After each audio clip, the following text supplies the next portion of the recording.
Hi guys! Alright, now from the video that was trending yesterday, it seems like Senator Natasha is finally out to say what really happened, like to narrate her side of the story. Now, in a dramatic turn of events following the heated altercation between Senator Natasha Akpoti, representing Kogi Central, and the Senate President Akpabio, the senator has finally opened up about what really went down during plenary. Speaking candidly on the popular human rights radio, also known as Brekete family, Akpoti revealed shocking details of the clash that ultimately led to Akpabio ordering her removal from the chamber.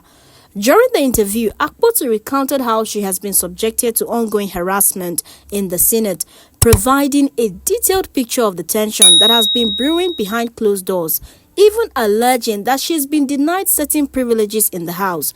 Her words were full of emotion as she described the treatment she has endured, shedding light on the side of the Senate that many may not be aware of. But the drama didn't stop there. After Akpoti's explosive revelation, the radio show's host, Ordinary Ahmed, decided to reach out to Senate President Akpabio for his version of the story. However, the call took an unexpected twist when Akpabio abruptly hung up after learning that the call was coming from the station. Ordinary President, thank you so much for calling me. My attention was drawn that you were actually speaking about the issue on your program today. So thank you so much for your concern.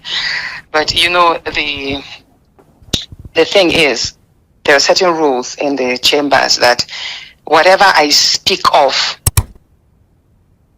in the Senate can't be used against me. That means I can't be sued. But outside? But if I make any utterances, considering the fact that I am facing a lot of harassment, I have been going through a lot, and I have remained quiet because I didn't want to be interpreted wrongly. I didn't want any lawsuits against me. I just wanted to be given a chance to work. A lot of my privileges have been denied. I have been pulled out from many international activities that I was part of. That is right after, that whole nightclub incident that happened last year. Yes. Ever since then, I have been sure. There was even a United Nations event I was supposed to attend, which the UN nominated me for. But my name was struck out that they will not promote me in any activity internationally. Okay.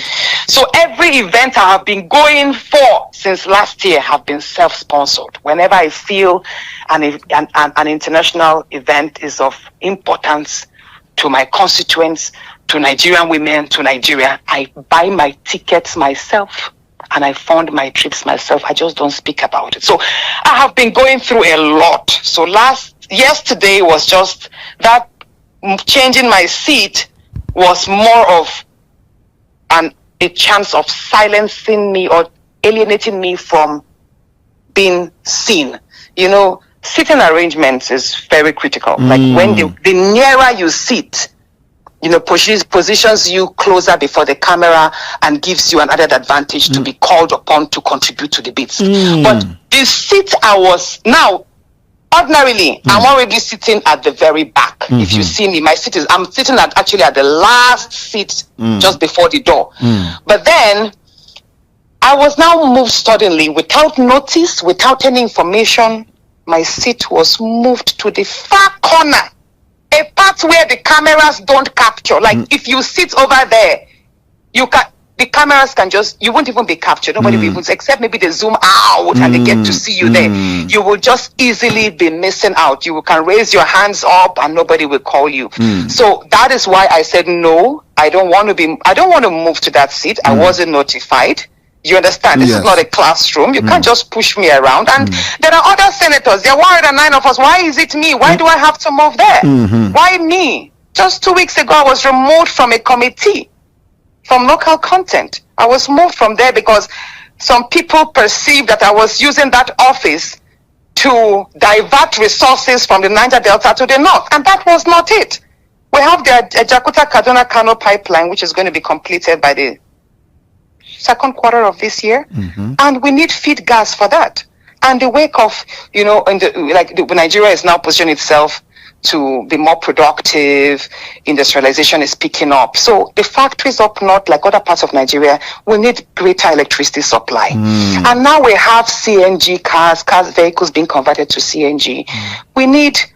There will be a number of CNG stations across the north and every other part, like other parts of Nigeria. We need feed gas to service all of these spots. And it was even the president that assented to the executive order.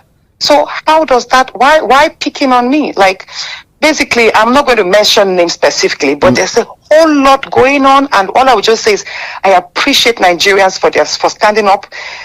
I have been going through a lot, but I will not mention names. It's okay. But, and in due time, if it depends on how things go, in due time, I might have to come up personally to speak on everything. Thank you very much. I know that right now they are planning my suspension. If I'm suspended, fine. It will not stop me from doing my work wherever I can. Do you understand? I have a number of projects in line, and I will keep serving my people. I'll keep being a voice. Thank you very much. Do you understand? Thank you. And I will keep being a law-abiding citizen. So I did not speak out of order. He was reading my suspension, and I had to invoke Order 10, which is an order of privilege, which meant instead of suspending me, if you find me faulty in any area, send me to face the Ethics and Privileges Committee, almost like a panel. That was what I did. I had to invoke that order, which was a right of every senator who felt their rights were being infringed upon. That was what I did. If I had not done that, I would have been suspended on the floor. So I had to say that to prevent the suspension at that point. But I'm aware that there are still plans on the way to suspend me. And if I'm suspended, don't worry, it's okay. Now to call Senate President Akpabio now. Will they call the Senate President of the Federal Republic of Nigeria?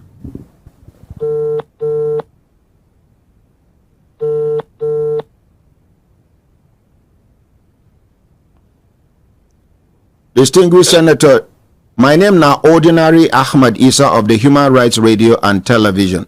We dey live on air, distinguished Senator, sir. Senate President, sir?